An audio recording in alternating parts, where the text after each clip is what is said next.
হামজা চৌধুরীর উপরই নির্ভর করতেছে অনেকগুলা বংশোদ্ভূত প্লেয়ারের বাংলাদেশের হয়ে খেলার সিদ্ধান্ত। এইটা আমার কাছে মনে হয় হামজা চৌধুরীর এনওসি পাওয়ার পরে সবচেয়ে সিরিয়াস টপিক এখন।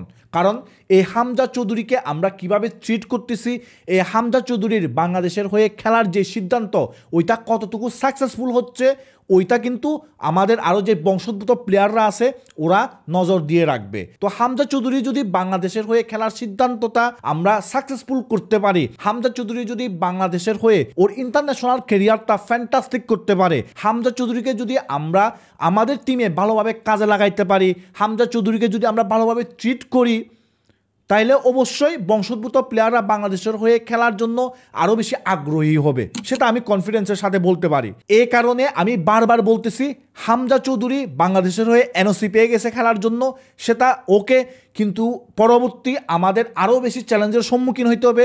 হামজা চৌধুরীকে কীভাবে আমরা ট্রিট করব, হামজা চৌধুরী বাংলাদেশের হয়ে খেলার সিদ্ধান্তটা কতটুকু সাকসেসফুল করতে পারবে, এইটার উপরেই কিন্তু অনেক কিছু নির্ভর করতেছে এখন। আর আপনাদেরকে আরেকটা বিষয় বলে রাখি, হামজা চৌধুরীর পরে কিন্তু বাফুফে আরও কয়েকটা বংশোদ্ভূত প্লেয়ারের সাথে কথাবার্তা চালাচ্ছে বাংলাদেশের হয়ে খেলানোর জন্য। অলরেডি একটা প্লেয়ারকে কনভিন্স করে ফেলছে বাফুফে, সেটা কিন্তু আমি 100% শিওর না, কিন্তু মার্কেটে রিউমার আছে, তার জন্য আপনাদেরকে বলে রাখলাম। সেটা এখনই 100% কনফার্ম ধরে নিয়েন না আপনারা, কিন্তু মার্কেটে চলতেছে বলে আমিও বলে দিচ্ছি, ঠিক আছে।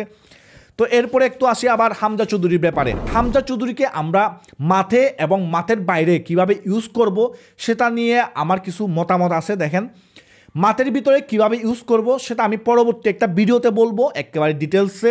এখন আপাতত কথা বলি মাঠের বাইরে আমরা হামজা চৌধুরীকে কিভাবে কাজে লাগাবো আমাদের ফুটবলের উন্নয়নের জন্য। সেটা আমার কাছে এরকম মনে হয়, দেখেন অলরেডি কিন্তু বাংলাদেশের ফুটবলের নাম ওয়ার্ল্ডে হালকা পাতলা সরাই গেছে। 2022 সালে এই যে আর্জেন্টিনাকে সাপোর্ট করার কারণে সরাইছে। তো এরপরে হামজা চৌধুরীর এনওসি পাওয়ার পরপরই কিন্তু লেস্টার সিটি, ফাব্রিজিও রোমানো পর্যন্ত এই নিউজটা কভার করছে। ওয়ান ফুটবল কভার করছিল, তারপর আরও কয়েকটা আছে ওয়েবসাইট, আমার ঠিক এই মুহূর্তে মনে পড়তেছে না, ওরা কভার করছিল হামজা চৌধুরী নিউজটা। তো হামজা চৌধুরীর কারণে কিন্তু বাংলাদেশের ফুটবলকেও ওরা নিউজে কভার করতেছে। তো এটা আমাদের জন্য প্লাস পয়েন্ট। এখানে কিন্তু বাংলাদেশের ফুটবলের ব্র্যান্ডিংটা হচ্ছে। এই হামজা চৌধুরীর বাংলাদেশে আসার কারণে কিন্তু বাংলাদেশের প্রত্যেকটা গণমাধ্যম হামজা চৌধুরীকে নিয়ে নিউজ করছে, ওরা নানাভাবে কভার করছে হামজা চৌধুরীর নিউজটা। শুধুমাত্র বাংলাদেশের গণমাধ্যম না, আমাদের সাউথ এশিয়া বলেন, আমাদের এশিয়া বলেন, সবাই কম বেশি কিন্তু এই হামজা চৌধুরীর নিউজটা কভার করতেছে। তো এখানে কিন্তু ওয়ার্ল্ডে বলেন, সাউথ এশিয়া বলেন, এশিয়া বলেন, সব জায়গায় বাংলাদেশের ফুটবলের নামটা উঠে আসতেছে। তো এখানে বাংলাদেশের ফুটবলের ব্র্যান্ডিংটা হচ্ছে। তো এই কারণে হামজা চৌধুরীকে ইউজ করে আমরা যদি বাংলাদেশের ফুটবলের ব্র্যান্ডিংটা করতে পারি, বেশি প্রয়োজন নাই, অল্প হইলেও যদি আমরা বাংলাদেশের ফুটবলের ব্র্যান্ডিংটা করতে পারি, ওই ব্র্যান্ডিংটাকে কাজে লাগাই, আমরা যদি কিট স্পন্সর, আমরা যদি বিভিন্ন প্রকার পার্টনারশিপ বা স্পন্সরশিপ ম্যানেজ করতে পারি, সেটা আমাদের ফুটবলের উন্নয়নের জন্য কাজে লাগবে। সেটা আমাদের ফুটবলের উন্নয়নের একটা ধাপ হইতে পারে। কারণ আমরা যখন স্পন্সরশিপ পাবো তখন আমাদের টাকা সেভ হবে, ওই টাকা যেগুলো সেভ হবে সেগুলো আমরা গ্রাসরুটে কাজে লাগাইতে পারবো, সেগুলো দিয়ে আমরা টেকনিক্যাল সাইডটা বেটার করতে পারবো, সেগুলো আমরা আমাদের গ্রাউন্ড লেভেলে বা আমাদের যে ইয়াগুলো হয় এজ লেভেলের লিগগুলো হয় বা আমাদের বাফুফে একাডেমিতে কাজে লাগাইতে পারবো, আমরা অন্য ওয়েতে কাজে লাগাইতে পারবো টাকাগুলা। তো এই কারণে বলতেছি, দেখেন হামজা চৌধুরীকে বাংলাদেশের ফুটবলের ব্র্যান্ডিংয়ের জন্য আমরা খুব সুন্দরভাবে, আবারও বলতেছি খুব সুন্দরভাবে কাজে লাগাইতে পারবো। আরেকটা বিষয় হচ্ছে ড্রেসিং রুমের বিষয়টা। কয়েকদিন আগে আন্ডার 17 নাকি 20 আমি ভুলে গেছি, দাঁড়ান মনে করি, আন্ডার 17 মনে পড়ছে, আন্ডার 17 টিমের হয়ে অস্ট্রেলিয়ান প্রবাসী ফুটবলার আরহাম খেলছিল।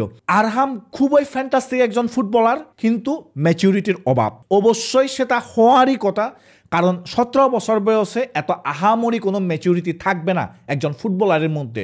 তো এটা অবশ্যই কনসিডার করতে হবে আমাদেরকে ম্যাচিউরিটির বিষয়টা। তো এই ম্যাচিউরিটি বাদ দিলে আপনি যদি আরহামের খেলা দেখে থাকেন, আপনি বুঝবেন আরহামের টেকনিক্যাল সাইড বলেন, আরহামের ফিজিক্যালিটি বলেন, সব কিছু বেটার। তো আরহাম যখন আন্ডার 17 হয়ে খেলতেছিল এফসি আন্ডার 17 এশিয়ান কাপ কোয়ালিফায়ার্সের ম্যাচগুলা, তখন কিভাবে ট্রিট করা হয়েছিল ওকে, বা ওকে কীরকম করা হয়েছিল স্পেশালি ফার্স্ট ম্যাচ সেকেন্ড ম্যাচগুলোতে, সেটা আপনারা কম বেশি দেখছেন।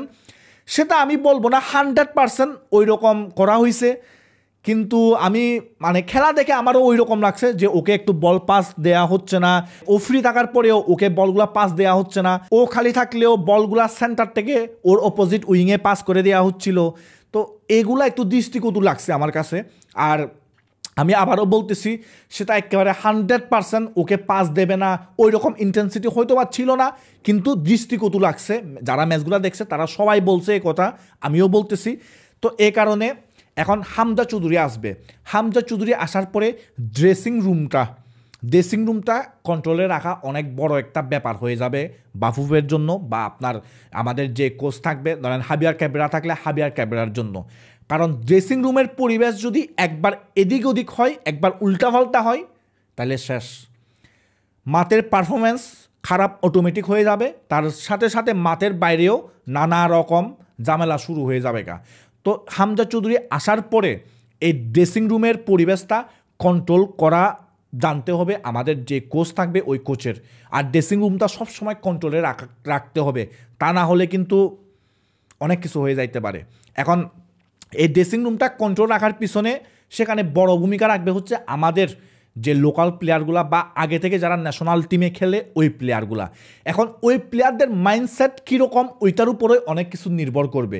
যেমন কয়েকজন যদি এরকম ভাবে যে একজন ফুটবলার যে বাংলাদেশে বড় হয় নাই, বা বাংলাদেশে কোনো লিগও খেলে নাই, বা বাংলাদেশ থেকে উঠেও আসে নাই, ও বাইরের লিগে খেলে হঠাৎ করে বাংলাদেশে এসে বাংলাদেশে স্টার হয়ে গেল, পুরা টিম ওকে নিয়ে করা হচ্ছে, এখন ওর মানে ওকে কেন্দ্র করে টিমটা করা হচ্ছে, ও স্টার হয়ে গেছে গা।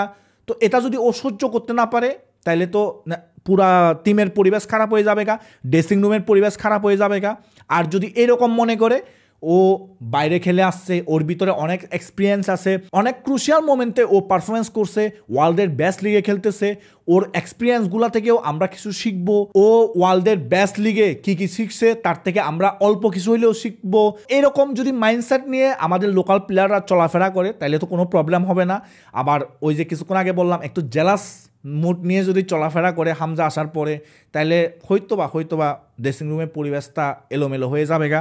আর এই কারণে আমি বলতেছি, হামজা চৌধুরী আসলে আমাদের কয়েকটা বিষয়ে খুব কনসার্ন থাকতে হবে। হামজা চৌধুরী বাংলাদেশের হয়ে খেলার জন্য যে সিদ্ধান্তটা নিয়েছিল ওই সিদ্ধান্তটা সাকসেসফুল করতে হবে। হামজা চৌধুরীকে কীভাবে ট্রিট করতেছি ওইটার উপরে অনেক কিছু নির্ভর করতেছে। আর এই ট্রিট করার পর্যায়ে কিন্তু এগুলা পড়ে, এই যে ড্রেসিং রুমের পরিবেশ, তারপর মাঠের পরিবেশ, এগুলা পড়বে। আর আবারও বলতেছি, হামজা চৌধুরীকে মাঠের মধ্যে আমরা কিভাবে কাজে লাগাইতে পারবো সেটা নিয়ে আমি ডিটেলসে ভিডিও করব কয়েকদিন পরে, একটু ওয়েট করেন। আর আমার মোটামুটি হামজা চৌধুরীর এনওসি পাওয়ার পরে আমাদের কী কী করণীয়, মানে আমার পার্সোনাল ওপিনিয়নে আর কি, ওগুলো আমি এই ভিডিওতে শেয়ার করছি। আর আপনাদের যদি আমার সাথে কোনো বিষয়ে দ্বিমত থাকে সেটা আপনার কমেন্টে জানাইতে পারেন, বা হামজা চৌধুরী বা বাংলাদেশ টিম রিলেটেড আরও যদি অন্য কোনো মতামত থেকে থাকে আপনার, সেটাও কমেন্টে জানাইতে পারেন। আর আপনাদের সাথে দেখা হবে নেক্সট কোনো ভিডিওতে।